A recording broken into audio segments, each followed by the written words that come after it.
Hello, everyone, and welcome to another episode of the podcast titled When Wildfire Comes. My name is Dr. Christopher Potter, and I'm a wildfire scientist. I've had over 30 years' experience working at NASA, our nation's space agency, and with a lot of local communities who have been impacted by wildland fire in California and throughout the West. I've studied the wildfire on the urban interface in particular, using a lot of satellite imagery and also using ground measurements where we can get them for all the most destructive fires in the Western US. And we've published dozens of papers, science papers on these events. I myself live in a high risk wildfire district in Northern California, so always wary of the dangers around us during the fire season. But today we're going to hear from our special invited guest, Battalion Chief Jeremey Pierce from CAL FIRE, about his experience in dealing with a very destructive fire that happened in 2024, namely the Park Fire, and with um, their experience in battling the fire and the operations of the fire and how they were able to save, as many structures in the wildland urban interface as possible.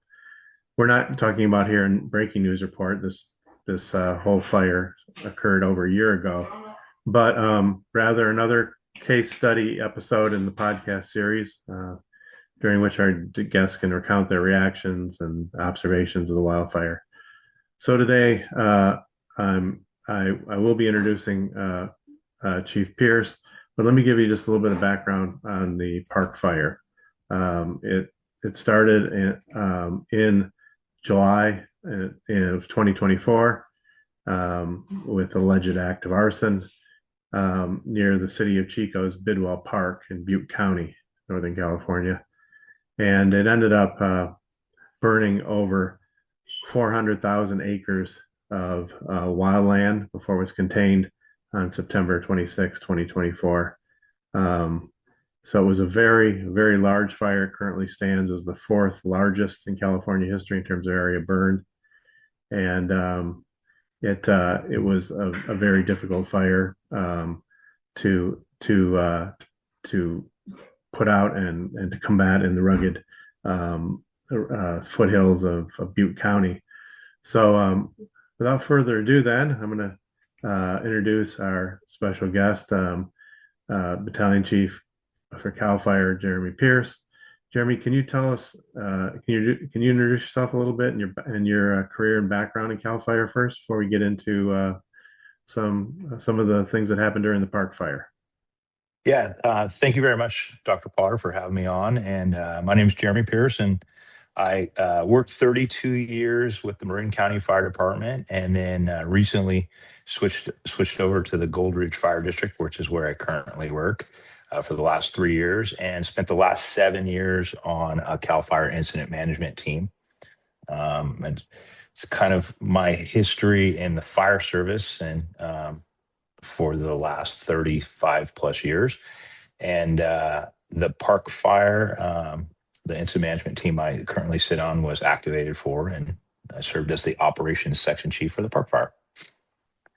Yeah, and can you tell us what the operations chief's general role is in an incident like this?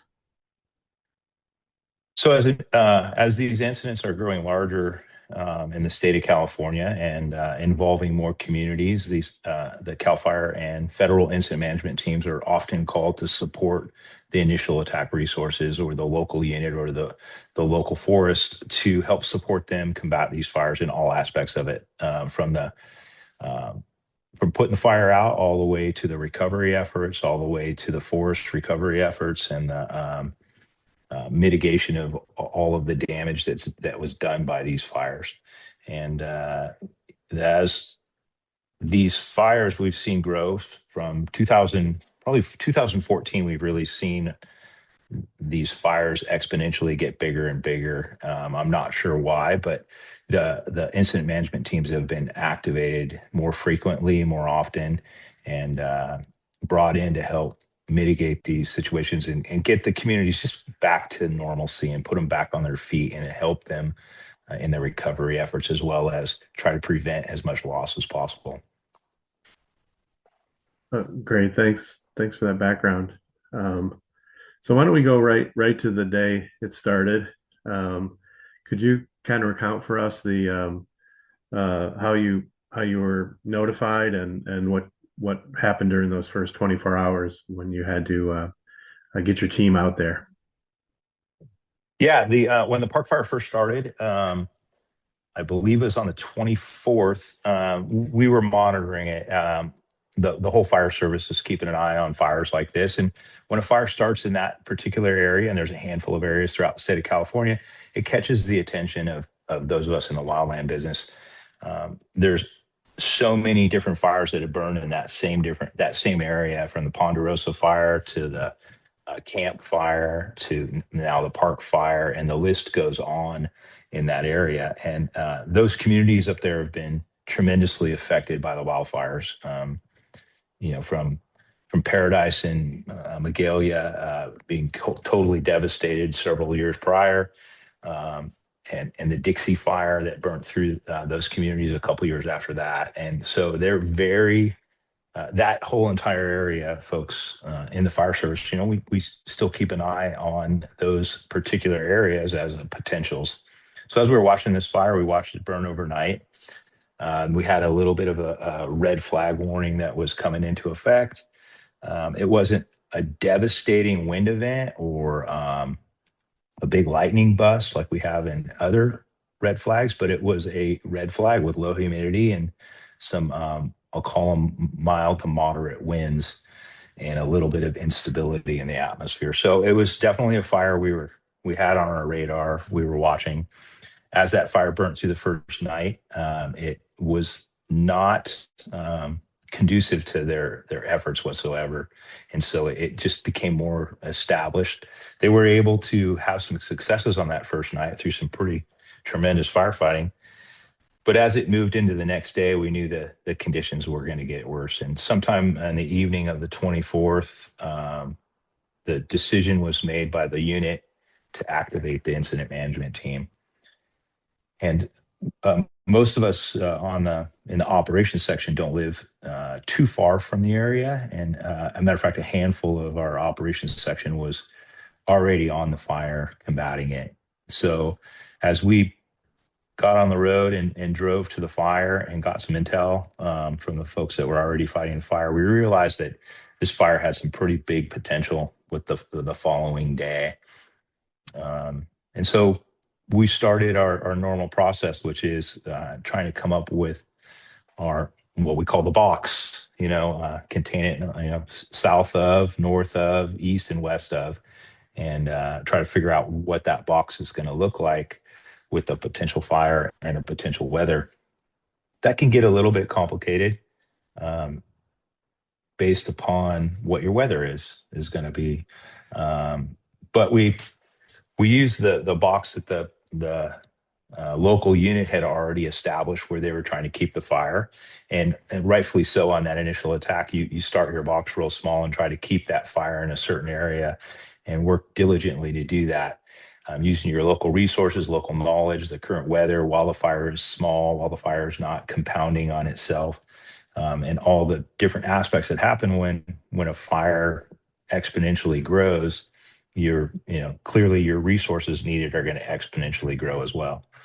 Mm-hmm. So as we arrived, the fire had come out of Bidwell Park and burned to the northeast up, had stayed out of the town or the community of Cohasset for that initial period, and had really it had established in the creek, the Big Chico drainage, but it wasn't well established yet. It kind of burned on the northern flank of that Big Chico drainage. And within the first couple of hours of us getting there in daylight, that the fire progressed and got into that Big Chico drainage, which was one of our worries. It's a steep, rugged drainage with some cliffed out sections, some heavy fuels in it, poor access, and really not compatible for any type of or I should say, difficult for any type of suppression efforts due to those factors. So there's a limited number of places where you can really uh, go down into that Chico drainage and get it, especially if you've got fire on the very western southern section of that big Chico drainage. Now it has a large area to travel, if that makes sense. So once it got into Sure. that big Chico drainage, it did set off some new issues and create some problems for us in combating it. Um, we went through our normal process, arriving at the fire, meeting with the incident commander, meeting with the local unit chief, meeting with the operations that was running it the day before, and coming up with a plan and see what resources they have, what resources they've ordered, what resources need to be ordered, and then start to assist them on that same plan and stand up the local unit and get the direction from the unit chief on what his directions are as far as mitigation. Um, so we did that, and we had our transition meeting at about 10:30 in the morning. And at that transition meeting, um, we recognized that the fire was starting to pick up some steam. It was developing a pretty good sized column, was moving to the north and northeast, and starting to threaten the town of Cohasset, which was already under an evacuation warning. So at that point, we started inserting some of our folks from the team into positions of leadership, um, and started setting up the organization of what this fire is going to look like. And we came up with at that time it was a 4 branch fire, and I think it was 10 divisions, and started ordering resources for that size of a fire. And ultimately, the fire ended up being 7 branches, and I don't even know how many divisions, 20 or so divisions. Wow. Hmm. Yeah. Um, so fairly quickly, we were asked to take over the fire. And usually we'll do a transition to the team managing the fire, in about a 4 or 5 hour period. It allows you to get your folks in place, get your feet on the ground, get a situational awareness, and then transition so that it's a smooth transition. Sometimes it'll be longer than that. In this particular case, we were asked to take over right at the transition meeting. So at 11 o'clock, we took over the management of the fire, and it was announced over the radio. And by, I want to say 1 o'clock, there was a dramatic difference in the fire. The wind had picked up. Weather-wise, we had a southwest wind that kind of lines up with where the fire was to push it due north towards Red Bluff and through Cohasset. And the wind increased to, it was like 9 to 12 miles an hour with gusts to 25, which isn't a crazy wind. I mean, it's a good wind, but in this case, it actually was almost the perfect wind. And I'll explain it a little bit later. But what that combined with was an unstable atmosphere, which allowed that column to lift straight up and allowed it to breathe, and it allowed that fire to exponentially grow. So when that atmosphere got to the point where that fire was able to breathe, took the lid off the fire, we put a little bit of a ground level wind at 9 to 14 miles an hour with some gusts to breathe, to let that fire breathe. You combine that with an energy release component in the 99th percentile, and a BI was in the 99th percentile, I believe.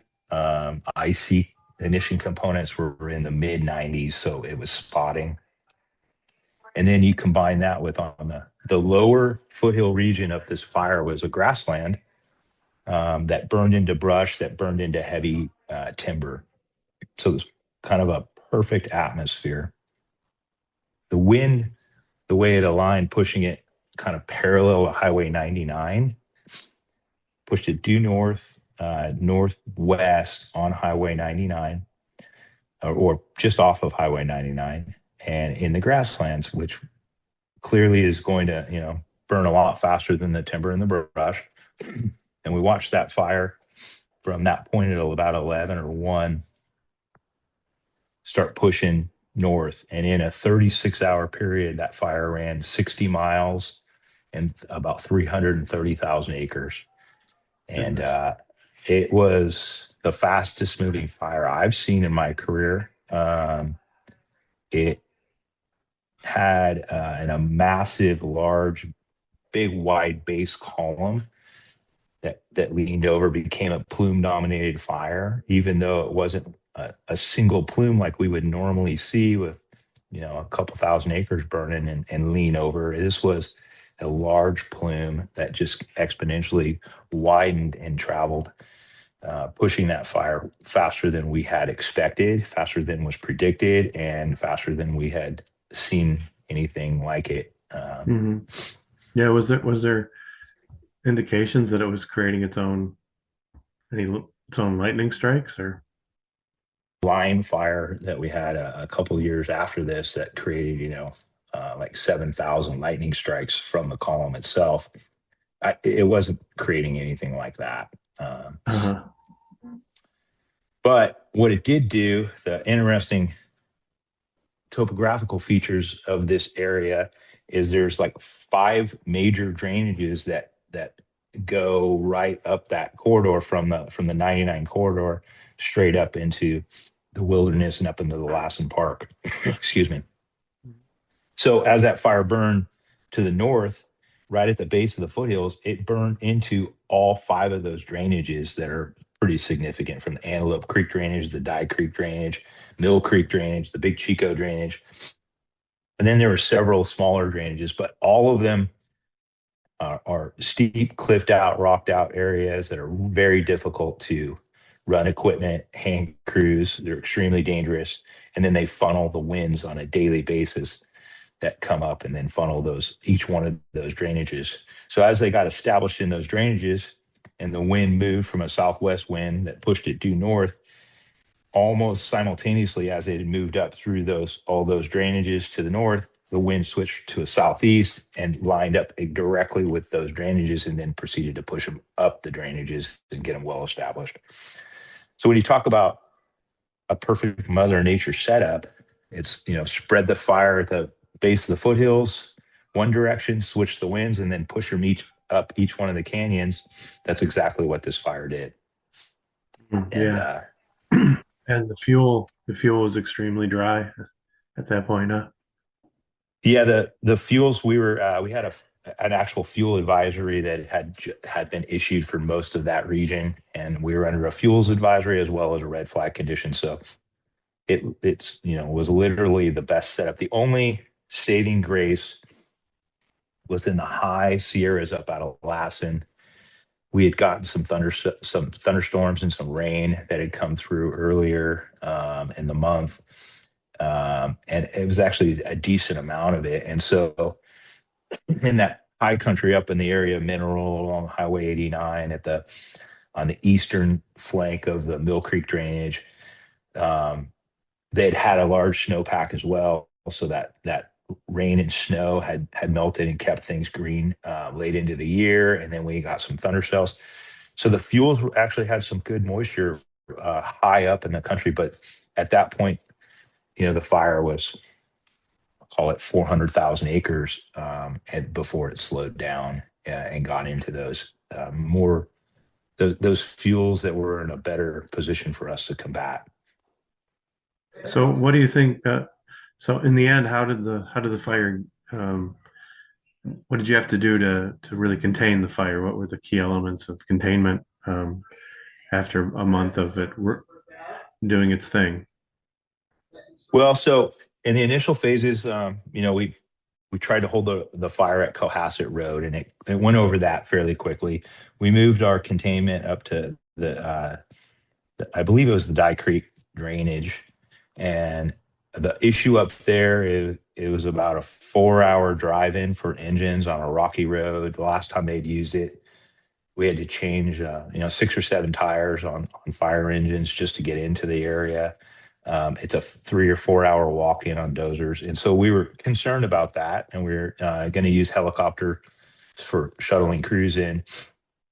But as it came across and got into Cohasset, which is where the real firefight happened in that first 24 hours, um, we realized we needed to move that containment line considerably out. So our big box at that point became Highway 99 to the west, to the north, Highway 36 to Highway 89, and then 89 down to Highway 32 on the south, and all the way down into Chico at the Bidwell Park off of Highway 32. So that was our big box, and mind you, to the south and southwest, or excuse me, southeast of Highway 32, we get into the Skyway that goes up into Paradise, that goes up into Magalia. And those folks have just been devastated by fires over the last several years. And we're very, it was raw for those communities to have a fire again so close to their community and threatening them. And we were evacuating them again. And it was a legitimate threat up into that area. And then Butte Meadows was a little bit farther north, excuse me, a little bit farther east of, Magalia in that area, which was also under evacuation. So, that played a role in evacuations, and it played a role in um, our relationship with the sheriff's office that was in charge of those evacuations, that had done all these evacuations before and had some and failure. We got to get people out of the way. We went back to our life, property, environment, and our incident objectives at that point were evacuations and rescue of anybody in the path of this fire. Yeah. The only Do you feel like things were had changed? They'd improved since the campfire, getting people out of the Paradise region or area. When they had to do it for the park fire, had they taken a lot of lessons from the campfire? um, I don't know. I wasn't involved in the aftermath of the campfire. I was there during the campfire, so I witnessed a lot of what happened. It's a little bit different, and I'll be honest with you. When you look back at evacuations, I think Paradise and Magalia and that community had a tremendous evacuation plan that was in place at the time of the campfire, and it was set up for the 200, 300 structures, a fire that threatened a portion of the community and that kind of stuff, but not a fire that potentially ended up burning down 18,000 structures and had to evacuate that enormous community in one direction because of the speed of the fire. So, like, although they had that great evacuation plan and they put it in place, and I'm sure there were some some issues here or there with how that went, and I'm sure they fixed it at that point. But to compare them is difficult because now we had an incident that had happened, and they took evacuations pretty serious at this point. And so when we started evacuating, with the exception of Cohasset, we had some resistance in there. But the community is a resilient community that is used to functioning on their own and tries to um, not really ask much of the county or the communities for help. They're kind of they take care of their own people in that area. So there was some resistance in that Cohasset area, and it did create some problems. But Cohasset was similar, but on a smaller scale. They only had a one road in, Cohasset Road in, and it's a narrow, windy road that comes up from Chico, and doesn't take long to get up into the community. But with fire impacting it was definitely a challenge. Yeah. Could you tell us a little bit more about Cohasset? I mean, um, is it a community with a lot of small homes, fairly spaced out on large lots, or and businesses, or is it more like a embedded in the forest area around there? It's like all the communities in Northern California compared to Southern California, where it's a rural community with larger homes, ranch style homes with long driveways and split lots, bigger lots that anywhere from half acre to 10 acres with livestock and horses and that kind of stuff. It has a small little downtown area with, a coffee shop and a gas station and an auto shop and stuff like that. But for the most part, it's not a community it doesn't have a Walmart or, anything like that in it, if that makes Yeah, sense. right, right.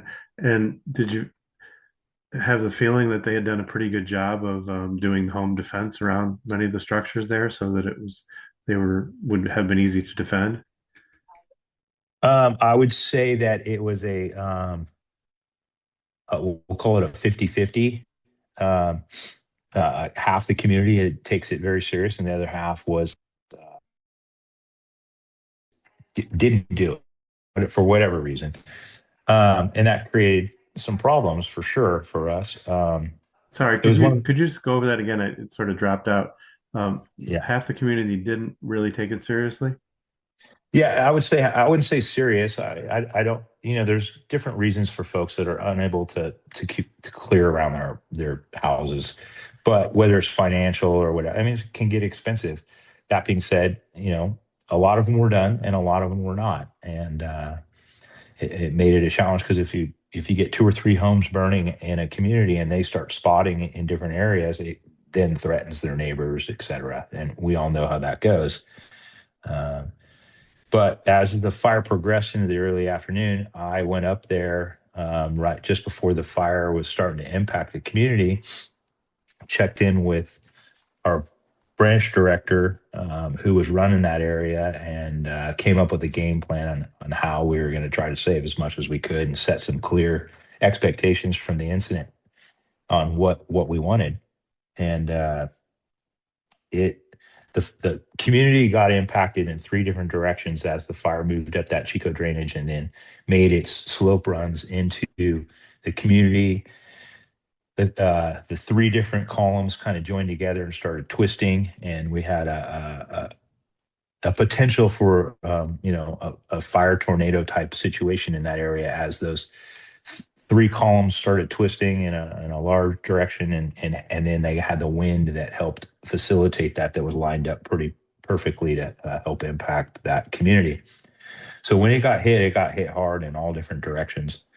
And so the directions were given to like limit how many of our folks were up there doing the firefight to the more experienced crews that were used to fighting fire in those situations. Uh, get rid of the private water tenders that were up there, and then move some of our folks into safety zones and TRAs that were created by our dozer operations. And so the branch director up there had a good game plan. He gave the direction that he wanted to use fire front following and start evacuations. While I was up there, we were getting 911 calls for multiple people trapped in structures. And so the the overhead spent most of their time trying to get to the structures to start evacuating people and moving them into the safety zones, where we ended up getting 20 something people into safety zones with a strike team to defend the safety zone for the fire. Came through the community, and then we redeployed the three strike teams that we kept up there to do fire front following and put out as many of the homes that were damaged or partially on fire, or in some cases completely on fire. Wow. And the crews, I got to give them hats off. It was, I've seen a handful of different firefights go down like that through the Tubbs fire or through the Nuns fire or up into the Janesville out of the Dixie fire was a good a firefight, just similar to this. And then this is on, a top 10 firefighting efforts for the folks that stayed up there and the fire crews that stayed up there. I was highly impressed with their professionalism, the way they engaged, the way they were able to save as many homes as they did. And I would say, half to two-thirds of that community was saved due to those firefighting efforts, for sure. Yeah, for sure. Wow. So just one interesting question that came to my mind was, you said that you were getting notifications or people were being trapped. How are those notifications coming? Were they coming directly from the people who had still had their cell phones working and they could call in, or or was it from more from the local firefighters observing that they were trapped? No, these were 911 calls that were coming into the dispatch center that were then transferred to the communications unit that was set up for the incident. So damage to several fire engines and a couple of dozers, but we did not have any loss of life, and we were able to. We had no firefighter injuries. It was, a good moment to watch, and super proud of everybody involved in that. And it was pretty cool to see in a devastating event. Watching the small successes was one of my highlights of my career. That's great. That's uh, really great for us to hear, that out of a what most of us would perceive as a horrible incident, that could have been avoided, something that you could take a silver lining out of. Are there any other lessons learned that you think the listeners would like to hear about the park fire in particular? What kind of stands out in your mind as you know the circumstances under which it spread, and if there's any solutions to stopping a spread like that, from a land management point of view in the future? Well, I can get into that really quick because as that fire moved up towards Highway 36, it involved a couple different counties. It started moving up towards Shasta County. We engaged with Shasta County. On a management side of things, we broke the fire down into a Butte sector or section, a Tehama section, and then a Shasta section. And then we put operations qualified folks in each one of those sections to run it, and with a lead operations to run the entire fire. And then it moved into the Lassen, into the park, and into the SBI lands and a couple of other timber companies areas out as it moved east towards Mineral Highway 89 at the head of the Mill Creek drainage. So once it got into the Mill Creek drainage, there's no stopping it there. We knew that. We've never stopped a fire in that Mill Creek drainage. It got well established at the base, burned there for 4 or 5 days while we developed the plan. And right from the beginning, the plan, and we used the same plan that we had for the Dixie fire if it got into the Mill Creek drainage, which we fought for a week to keep it out of, and were successful. Was once it gets in the drainage, we have to run containment lines along the rim of that Mill Creek drainage and keep it in the drainage itself and not let it spread outward. And we spent 4 or 5 days, 6 days doing that, keeping it in the drainage and letting it run out to the headwaters to the east. And once it did that, it got into a better fuel type. We had that moisture that I talked about, and it was much easier to contain. But it was a battle to keep it in that Mill Creek drainage. And the main reason why we wanted to keep it in there is if you go to the northwest of Mill Creek drainage, it gets into about 60 to 80,000 acres of timberland of that SBI, and then into the forest there, and then all those other drainages that we talked about on that eastern flank. And the timber company was very concerned about losing that timber, and rightfully so. And they were concerned that we would put in large lines, which we started right along that 36 and Highway 89 corridor. We started putting in some large lines fairly far away from the fire. And the reason why is we wanted to put those containment lines that were going to be our highest rate of success in first, and then we were going to bring our containment lines in closer to the fire once we got those lines established. So in other words, you can waste all your resources. I don't want to say waste. You can use all your resources to fight that fire on a direct attack fire and have very poor successes, which is what we were having. They would fight fire all day long, and then it'd run out on them. So we learned from those successes, put the big box in, and then we started putting containment lines much closer to that fire to help save those timberlands. The timber company was concerned about that plan until we met with them and said, "Hey, this is how we're going to do that." And then we used a technique that we'd not used before, where we we brought in our drone operations and their firing devices off the drone operations, and we used three-prong attack from the air at night. And we'd have our intelligence ship flying at high altitude with IR flights, giving direct, immediate assistance to the operations on spot fires, what the fire's doing, the runs that it was making. And it would be instantaneous. It would be over a phone, um, using the Starlink, which we didn't have those things several years prior, and so we had communications with the airship and the intelligence that was telling us where the fire was, what it was doing, where it spotted. It was extremely accurate. And then we put the three drones up. One was an IR drone, and two were our ping pong dropping, firing drones. And we would set up an operations there, and we would, instead of traditionally, if you can't get access to where you're going to fire your fire, you'd have to start where your containment lines are. You can move in small distances for your firing operations, but essentially you're running fire at the main fire to take that fuel away, right? Well, traditionally, that type of fire is a high intensity fire, damages the landscape. It started at the base of the hill. We let the slope run up that hill, et cetera. Well, with our drone operations, we were able to get right next to that fire's edge and slowly back these fires down the hillside at a low intensity fire, cleaning up the understory, not torching the timber, saving the timber, and backing that fire all the way down to our containment line with a very low intensity firing operation. Oh, We that's start, yeah, that's oh, really really great to hear the technology has matured to that degree. yes.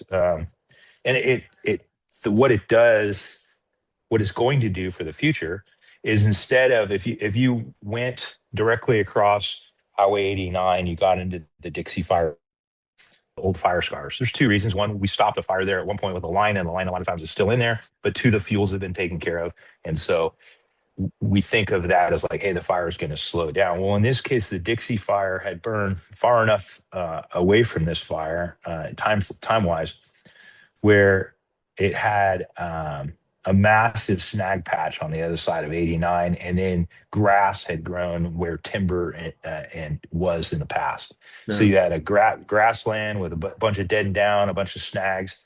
The snags is a huge firefighter safety. We couldn't put people in there, and so we couldn't count on, if that fire got into the Dixie Scar, it was going to be even worse than what we were dealing with. So it was important for us to keep it out of that Dixie Scar. It was going to run right into the last and burn up whatever hadn't been burned in Yeah. that Dixie.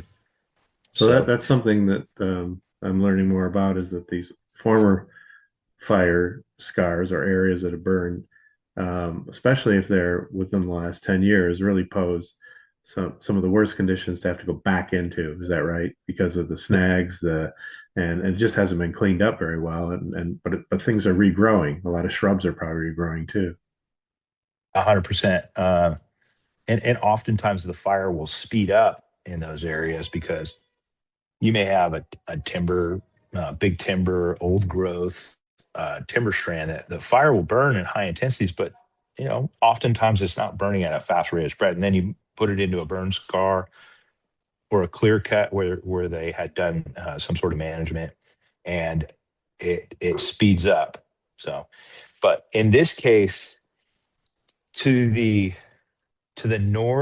northwest of that Mill Creek, in that Forest Service area, they had done a tremendous amount of work on shaded fuel breaks, vegetation management, cleaning up areas. They were in conjunction with power companies as well. So there was huge areas in there that we were able to stitch together with these large fuel breaks that they spent millions of dollars.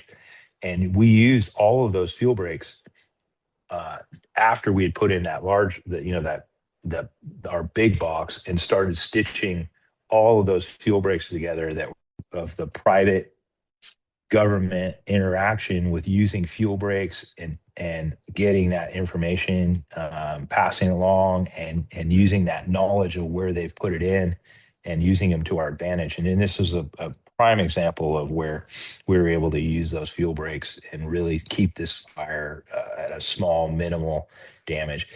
It allowed us to keep it out of the Deer Creek drainage, which was another one of our goals, which is to the south of Mill Creek. And that Deer Creek drainage is just absolutely gorgeous. It's beautiful. It's untouched.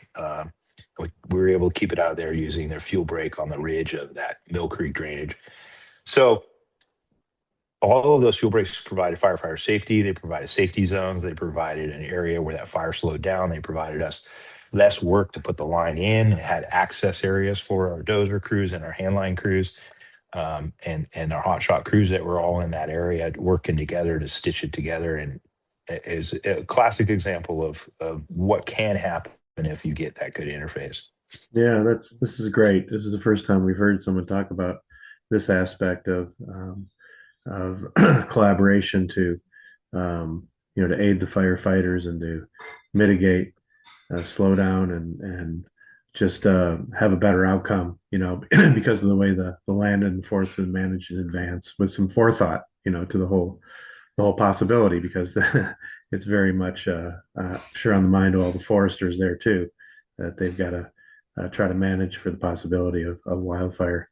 But hey, Chief Pierce, this has been great. I think we're about at our time limit for normally what we do with the podcast, but you've been just so great in telling us all the details about your operations on the park fire and a lot of the lessons learned. So thanks so much for sharing your insights and knowledge with the listeners who want to capture this knowledge before it's lost from the collective memory of those who experienced it. So again, thank you for taking the time out of your busy schedule.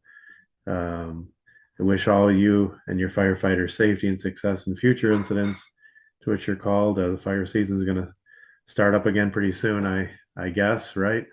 It's getting warm and dry here in California already, isn't it? Oh, it is. It is. Thank you for having me, Dr. Porter. I do appreciate being able to kind of document some of these incidents as well as this one, and kind of dive back into my memory of what happened. I'm sure I left out a lot, and there's a lot Oh, of so folks out much. there that deserve a lot of credit for the success of this.